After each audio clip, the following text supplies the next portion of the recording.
It began quietly, the kind of quiet that hides something dangerous beneath it. Inside the cold, calculated halls of Central Intelligence Agency headquarters, where secrets shaped the fate of nations, one man walked unnoticed. No alarms followed him. No suspicion lingered in his shadow. He wasn't a field agent, not a hero, not a name whispered in war rooms. He was ordinary, and that is exactly what made him invisible. His name was Aldrich Ames, and over time, he would become one of the most devastating traitors in American intelligence history. Ames' story did not begin with betrayal.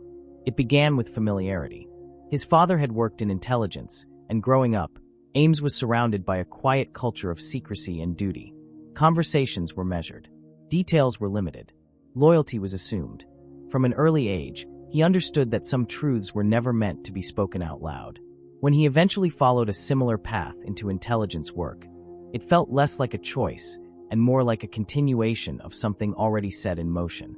He understood the system, respected its structure, and for a time, believed in its purpose.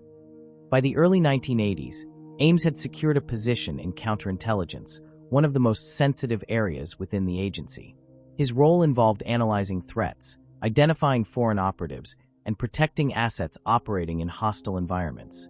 It was work that required precision and absolute trust. With that trust came access, detailed files, operational strategies, and most critically, the identities of individuals risking their lives in foreign territories. Every document he reviewed carried real consequences. Every name represented a person, depending on the system, to keep them safe. But outside of his professional environment, things were far less stable. His personal life was under strain, and financial pressure was building steadily. Debt did not arrive all at once. It accumulated quietly, becoming harder to ignore with each passing month.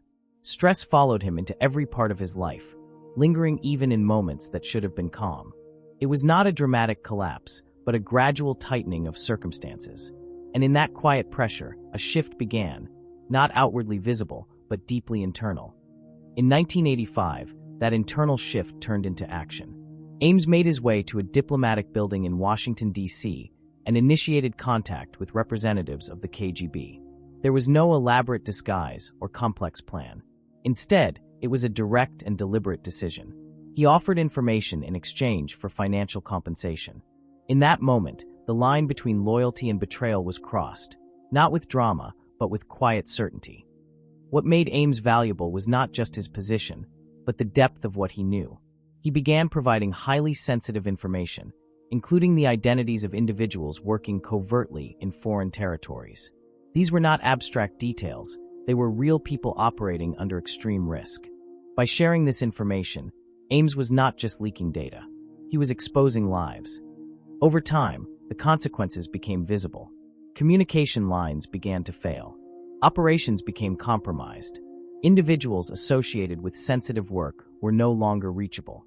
While the exact outcomes varied, the pattern was clear. Something was going wrong. Inside the agency, analysts began to notice inconsistencies, but the source remained unclear.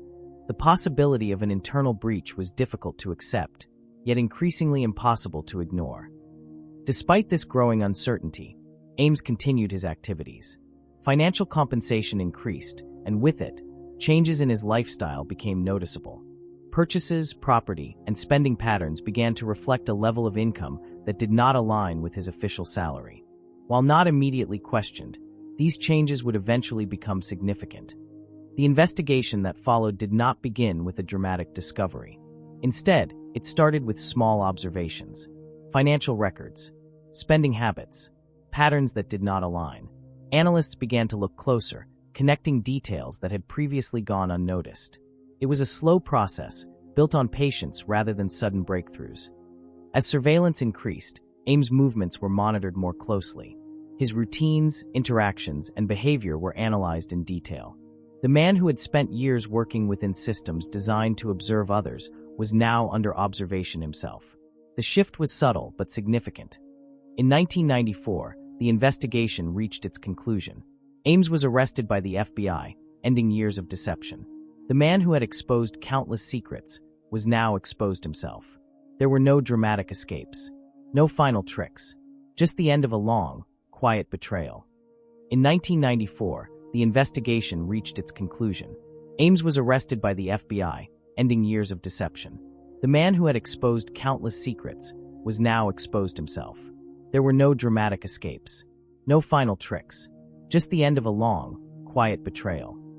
Because in the world of intelligence, the greatest risks are not always external. Sometimes they come from within, quietly, gradually, and without warning. And by the time they are fully understood, the damage has already been done.